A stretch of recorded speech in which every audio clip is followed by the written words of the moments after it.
So I gave Amex my last $65,000. And guess what happened? They shut off my card. And that began a holy shit moment for me. I had to go to my wife and get the Amex back. That's not a conversation you want to have. We're booking trips to the Bahamas. We're traveling everywhere. She was like, I thought we were rich. I said, we are, kinda. I just need the Amex back. And that triggered a cash flow nightmare. Earlier this year, we hosted our water damage boot camp, and it's a 2-day event where contractors flew in from all over the country. And at this event, they paid over $2,000 each just to get in this room. And in today's video, I'm going to take you behind the scenes and invite you to the boot camp where you get to hear some of the lessons and excerpts that we taught. You're going to get it today for free. So if you own a restoration company and you want to hear some stuff that people paid over $2,000 for, you don't want to miss this video. Let's go.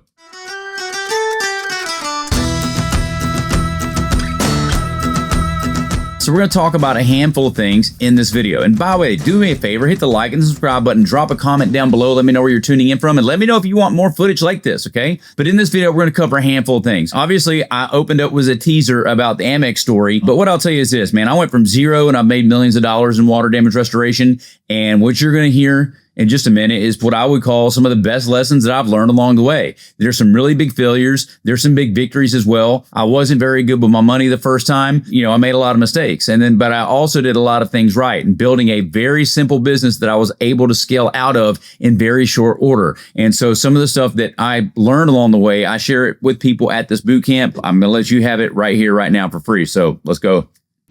How many people in here are doing over $1 million in water mitt per year? Okay. Those that are doing over $1 million that know me, how hard do you think I would say it is to get to $1 million? It's not hard. Some very simple things to do, right? But you just got to know what to do. Is it harder to get to 2 million or 1 million? 2 or 3. So it gets harder as you go up. Does that make sense? But we have a clear path to get there. I've taught this before, and I want you guys to think about it. So like, once you start your business, guys, the first thing you need to do, just get to $1 million. $1 million bucks. And there's really nothing else to do until you get to the $1 million, all right? Who recognizes these numbers? 136. This equals $1 million per truck per year. I'm gonna show you how easy it is to get to $1 million. And that's what we want to focus on. And then once you get to the first $1 million, then the next thing is not the second million, it's remaining profitable as you move up. Does that make sense? So step 1, get a job a week over 4 to 6 weeks, okay? Once you've got that, you can hire Tommy the technician.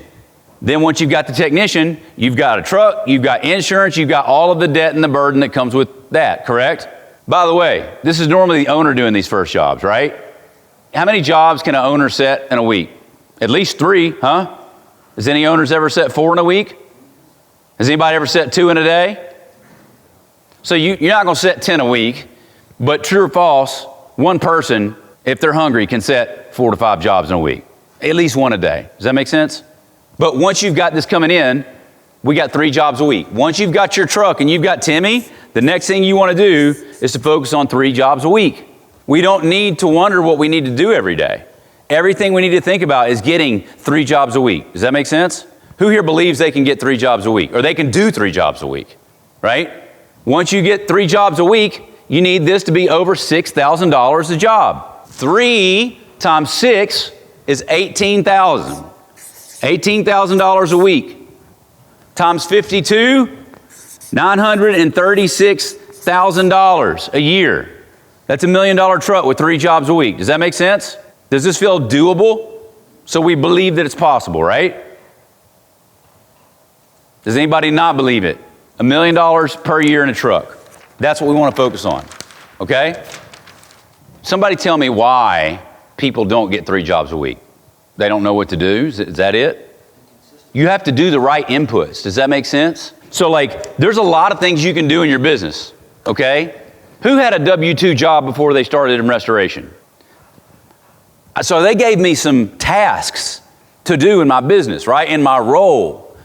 And I guess, I don't remember, to be honest, it's been so long since I've been employed, but I guess I was able to execute those tasks. What do you have, 10 or 20 things to do in a day? You're able to get everything done, and if you don't get done, you're in trouble, right? Is that how it works? Then you start your own business. How many of you get everything done you need to get done in a day?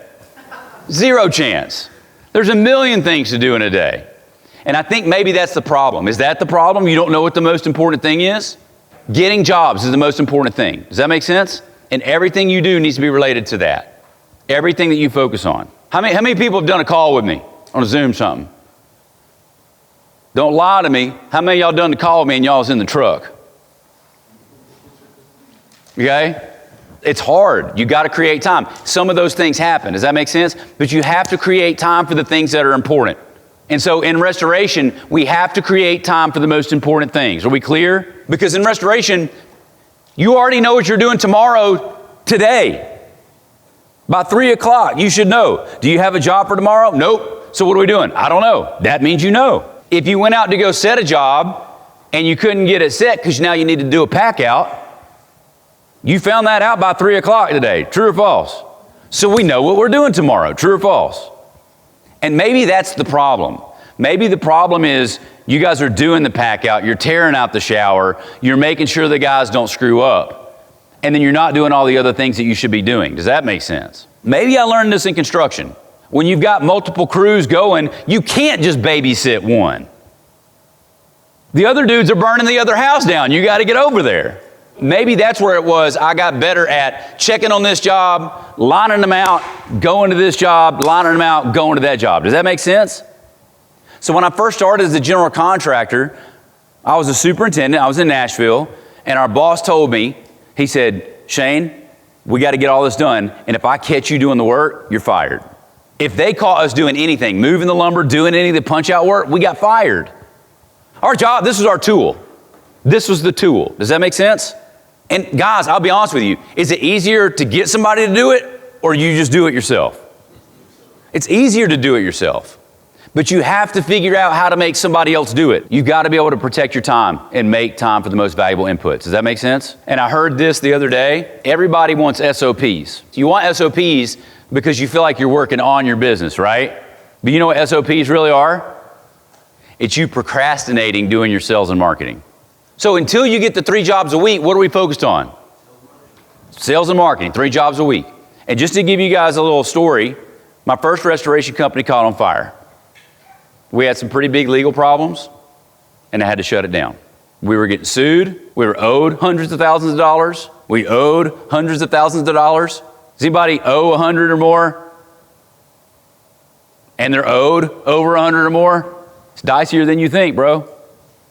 And everything's okay as long as one of those things don't come due too soon.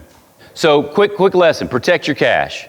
One of the big mistakes that I made was with Amex when I got started.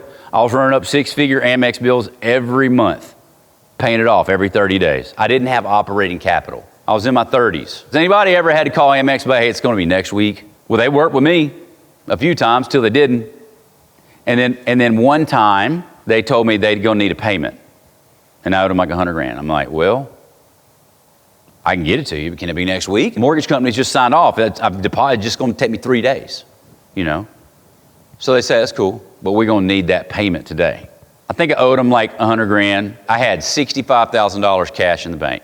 I can't shut my Amex off because I got to keep paying vendors. I got to keep buying stuff so I can keep the house of cards going, right? Because you got to get the big recon check, but you can't get the big recon check till you pay the flooring vendor to go out there and finish that little shoe mold because you got a $50,000 paycheck getting held up by a 50-cent piece of shoe mold. Ever been there? It's called a nickel holding up a dollar. So I gave Amex my last $65,000. And guess what happened? They shut off my card. And that began a holy shit moment for me. I had to go to my wife and get the Amex back. That's not a conversation you want to have. We're booking trips to the Bahamas. We're traveling everywhere. She was like, I thought we were rich. I said, we are. Kinda. I just need the Amex back. And that triggered a cash flow nightmare. So the moral of the story, guys, is this. Use cash for your operating capital. Okay? Like, know this, if you're paying off credit cards, that's risky. You follow me? It's risky. Is anybody in here using credit cards regularly? Do not lie. Do not lie. Okay? I was using the Amex, charge as much as you want, bro. And it never was a problem until it was a problem. But I'm just telling you, they're not your friend. Are we clear? Big mistake number 1, save your cash. The next thing I want to be able to tell you is there's 3 phases to growing, okay? Phase 1 is critical mass. That's profit greater than expenses. Does that make sense? Most everybody in here is probably at critical mass, okay? That's only 15 to 30 grand, depending on how big your company is. And if you've already got a company, I don't care about that. This is water damage, a new vertical, okay? If your other company is 80 grand a month, I'm talking about water damage. So 15 to 30 grand should cover it. Does that make sense? Who knows the fastest way to get $15,000 a month? Internet. Just turn it on. I know that the leads suck at times. Who's gotten a $60,000 or more job from the internet? So you got to power through the crappy ones, true or false? Who's still using the internet? Okay. It only takes 1 phone call to pay for the entire year, guys. Is anybody not using the internet and they're against it? The fastest path to critical mass is the internet. If you're in a town of less than 20,000 people, that's a little different issue, okay? But the internet for most people will get you critical mass. Once you get to critical mass, phase 2 is master channel of acquisition. That's going to be plumbers. Are we clear? Who in here thinks they've pretty well mastered plumbers, doing a good job of plumbers? Is that not probably the best decision? Does that make sense? It's like a magic wand. The most important thing in your business is critical mass. The second most important thing is plumbers. 30 days, 90 days. Is that fair to say? You can master this in 90 days. And there's a clear playbook for it. But then after this, 3 S's. Critical mass, master plumbers, and this is any business. So this is the internet. This is referrals. Okay? Word of mouth referrals. Those are the best, warmest leads. Then after this, here's the problem. This is where you scale.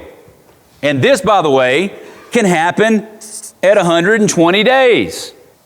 Because once you get out of this, what are you ready to do? Get right down here. So here's what I'm telling you. This is where you scale. It's the 3 S's. You simplify first, you systemize second, and you scale it third.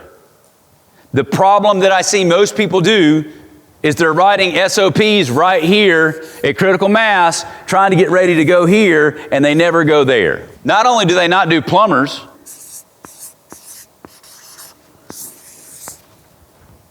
they just go to recon. And then what happens to the money? Goes straight up, doesn't it? But they all hat and no cattle. And the prophets do this. I don't know what they do. If you guys do recon, that's fine, but it's tricky and it's harder than you think. And unless you're a contractor and you're really good at it, it's a problem. It's just a bunch of money. The best reason to do recon, honestly, it helps you fund and finance your mitigation division. But that's pretty risky way to go about doing it.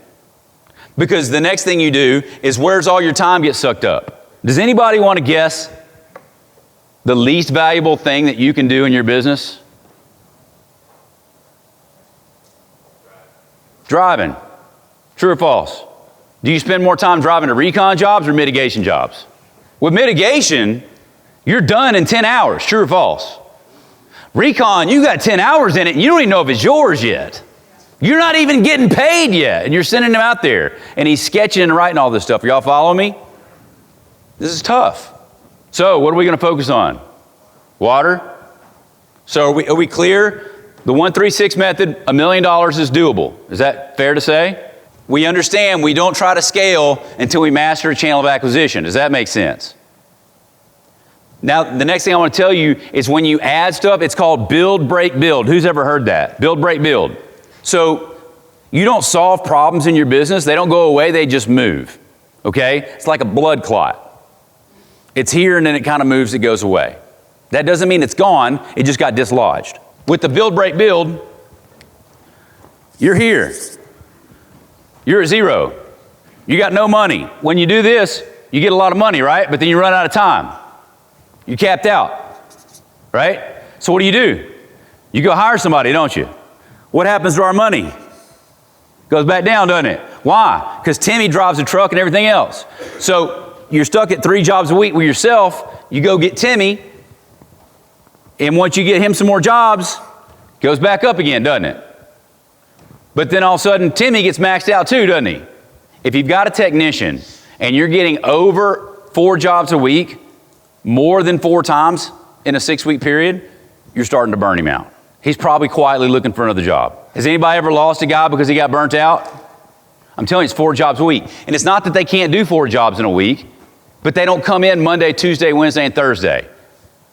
They come in 2 this week, 6 on Tuesday, and then some more. But let's go back to the 1-3-6 method. If you've got a guy and you're making $900,000 per year in a truck, give the dude 10%. You probably ain't gonna lose a technician making 90 grand. True or false? Can you afford to pay him 90 grand if you're making 900? Probably so. 3 jobs a week, $6,000 a job. That should be a North Star for a lot of people. Going back to the build, break, build. So you get 1 truck, and then the guys get capped out, and now you got 2 trucks. Now your profit goes back down. But the one thing that's consistent, you build it, you break it, you build it, you break it. Every time you need more jobs, you just find more plumbers. Does that make sense? If you don't master plumbers, how are you just going to consistently get more work? Magically. How? So phase 1, critical mass, the internet. Phase 2, master plumbers. I would turn off the internet and replace all the revenue, the 40, 50 grand, whatever you're getting per month from the internet, with plumbers. Why? Because you're going to try to start scaling $80,000 to $90,000 a month, and half of it's from the internet, and you don't have any plumbers. Because you're not going to be doing plumbers when you're getting 60 grand a month from the internet. Because your guys are busy, and you're out there helping them, and you're trying to hire another truck, and you haven't mastered plumbers. Are we clear? Master plumbers. Right here. Does that make sense? Is that helpful? This is called scaling. That is scaling. And as you scale, what gets you out of the hole? Plumbers getting jobs. Does that make sense? This doesn't work forever, by the way. 1 truck, 2 trucks, 3 trucks. If you're an owner and you got 3 trucks underneath you, your life is probably starting to suck right now. You got an owner and you got a truck. And you got Timmy in the truck. And then you got another truck. You got Timmy in the truck. You're doing over $1 million at this point. Who wants to guess where you're getting bogged down? What are you neglecting in your business? Everything, probably, because you got phones, you got sales, and just so you know, who's doing the sales right here in the house? Who's doing the sales? Owner. Okay? Yeah. See what I'm saying? These guys just do the work. You're doing everything else. But it's going to be phone and sales. But what's really going to be a problem? It's going to be your admin. Okay? If it's not here, it's at least here. If your tree looks like this and it's just you, your life sucks. You got to get somebody in the office. That's a coordinator. Does that make sense?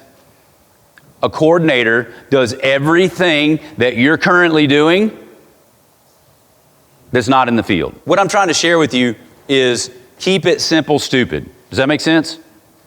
You're probably going to need someone to help you in the office. Some of you guys married your partner, like you guys have a partner and they're handling that. If you don't, your admin is going to be a real big issue. Okay?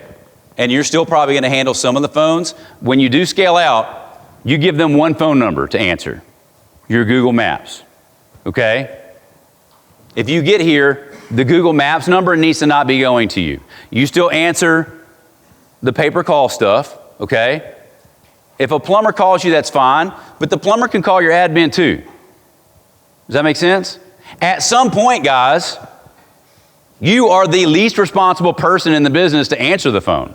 At some point, the owner's got so much stuff on their plate that they can't take anymore. As this thing starts to scale up, you're going to let go of a few of these pieces. We'll talk a little bit more after our break, okay? Guys, if you didn't already know, the 2 biggest problems you're going to have in owning a restoration company are this. Number 1, getting consistent water damage jobs coming in the door. Number 2, getting paid what you're worth for those water damage jobs. For that reason, I'm addressing both those problems with these videos to my left or right. On one side, it's about getting jobs. On the other side, it's about getting paid. Go over there, click the link. I'll see you in the next video.